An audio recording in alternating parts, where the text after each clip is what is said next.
Hi, how are you doing, everybody?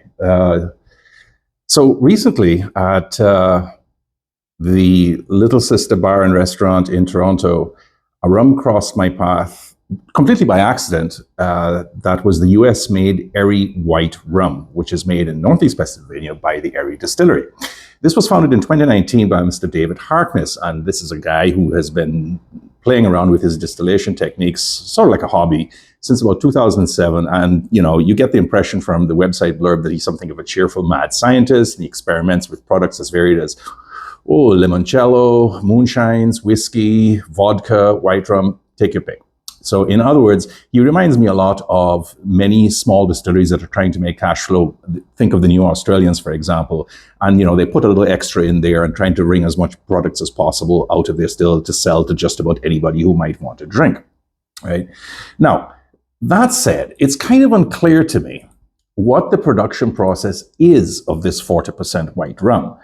And what it's all about. So the company website rather unhelpfully doesn't mention where the molasses comes from, or even if it is from molasses, although I assume that it is. It's kind of really difficult to, unless you're in the South, to get cane juice that you can actually make into agricole style rum. So let's assume a molasses for the moment. And what kind of still they have, and whether the rum is truly aged, or in the Bacardi model, whether it has been aged for a year or so and then filtered to white and issued in that way. There's just literally no way to know about this. All the usual stuff that you think that anybody who has actually been paying attention to the rum world would provide as a minimum. Now, on Facebook and on some news articles that I've read, I have found out that it is an 8-inch diameter, 9-foot tall, 9-plate, single column stainless steel still that can pump out 95% ABV alcohol, right? So basically that's the source of their vodkas, and I imagine that would be the base of everything else. The company, though, does seem to concentrate, as is the wont of many distilleries in the United States, on whiskey more than anything else. Rum, as is not unusual, is something of an afterthought. So we don't know whether it's been truly aged or unaged. We don't know whether it is made from molasses or cane juice, although, like I said, we assume that it's molasses. And pretty much that's all we got here, right? Single column still, and there you go. So, all right. So what does it smell like?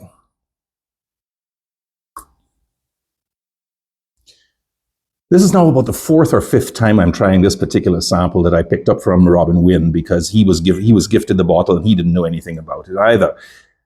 The bottom line is the smell is actually very, very watery and as mild as milquetoast. And it really takes a long time to open up. I thought it was just me, but no. This thing is meek, it's mild, it's weak, it's watery. And, there's some scented sugar water, cucumbers, a touch of pickled cabbages, think of kimchi.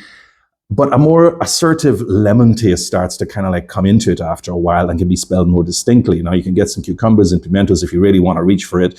But after about an hour, I went back to the glass in the bar and I tried it again once I got home. And I got to tell you, everything that I'm telling you has literally taken the best part of an hour to get to you, right? You just don't know very much, and there isn't very much about it that excites any kind of interest. Now, on the palate, there's no help here. So it's thin, it's scratchy, it channels, to put it poetically, it channels the scrawny ferocity of an underfed alley cat. It tastes of sugar water, cucumbers, lime zest, papaya. Most of the time, though, it's lemon. Even though you can get a little bit of sour cabbage and white pepper, there is no real fruitiness to speak of here beyond some of these watery white pears or whatever. And that's me. And people, I'm reaching for this. And of course, at 40%, the finish, it's here today, gone in like the next second or so. It is so anonymous, really, aside from that lemon-forward taste and smell. And it reminds me more of a lemon-flavored vodka than an actual rum. So there's very little to set it apart. I imagine you could probably try them next to each other and never know which was which, right? I'm something of at a loss to explain this citrus forward flavor, because the website and the label and nothing, it doesn't tell you anything about whether it's like an orange that's been dosed or anything like that. I'd like to think it's not. But I have a feeling that limoncello thing that they do with their still, they just didn't clean the still out properly. And that reminds me a little bit of that El Destilado's Mexican Aguardiente de Panela, which had a sort of like a wine, piney taste that came from them using or doing something with pine barrels or something not too long before, and they just didn't do a good enough cleaning job. So the citrus note is fine up to a point, but the thing is, that's all there is. And anything else is so meek and is so mild, it's like water, and it's about as interesting as a blank sheet of paper. Yeah. No.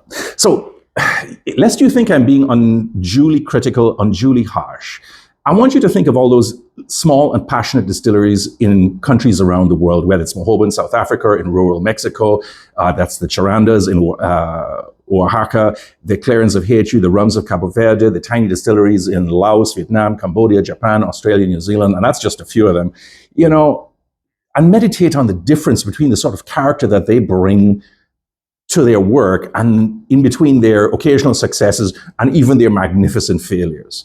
And this relatively indifferent product kind of stands by itself then as being something completely anonymous, right? So when I see these small micros from everywhere and anywhere try like hell to innovate and to make something startling and new, and all the time adhering to tried and true traditions and wring serious magic from their stills held together by whatever, you can understand my dislike for this thing, or at least my impatience with it, what Erie has done here. I'm sorry, but this is really a hard pass for me, right? I'm going to score this at about 72 points. I don't think it deserves more than that. It's not particularly bad, but it certainly doesn't pass the midpoint of 75 for me to make it something that, okay, you could put it in a mix or something. It's just an alcoholic piece of water, and is that really what we're paying money for?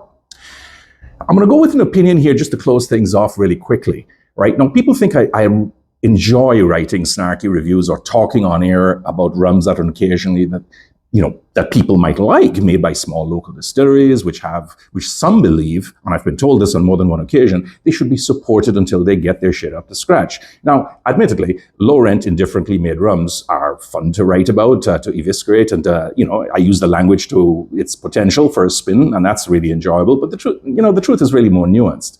Because for one, much as I believe that harsh criticism is sometimes necessary, I don't really actually like doing it, because I don't like taking apart the efforts of some new enterprise that's employing people, paying taxes, trying to survive, especially in today's environment.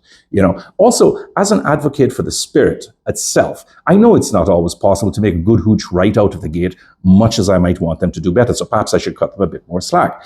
But here's the thing. The gentleman has been playing around since 2007, right? He had like a decade's worth of experience on his belt before he started. And if anybody's been paying attention to distillation for that long and then starting on a commercial enterprise, I would expect that you know what you're doing, at least to some extent. And if you think that there are people like that aren't around, just look at Robert Graves of Mojoba in South Africa, or Kerry Algar of Carabita, or Yoshitaka Uchi of Nine Leaves as examples. These people really kind of like knew what they were doing before they put a single piece of wash through the still. So I dislike subpar work that's tossed off just to round off the spirits profile, which I see far too often in the United States, and this good enough mentality that presupposes that any single rum bottled at 40% is going to find its legs and make its market with a minimum of effort. And, if I make it, they will come. And I don't care over much for brands that put completely anonymous fare out the door and tell you nothing about it. I mean, that would at least have been something, and then they hope that sales will allow them to get better over time when it's clear that no real thought went into crafting a decent rum in the first place.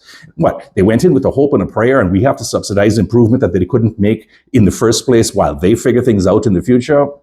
That's a hard bottle to sell, mate. I'm sorry, I can't agree with that.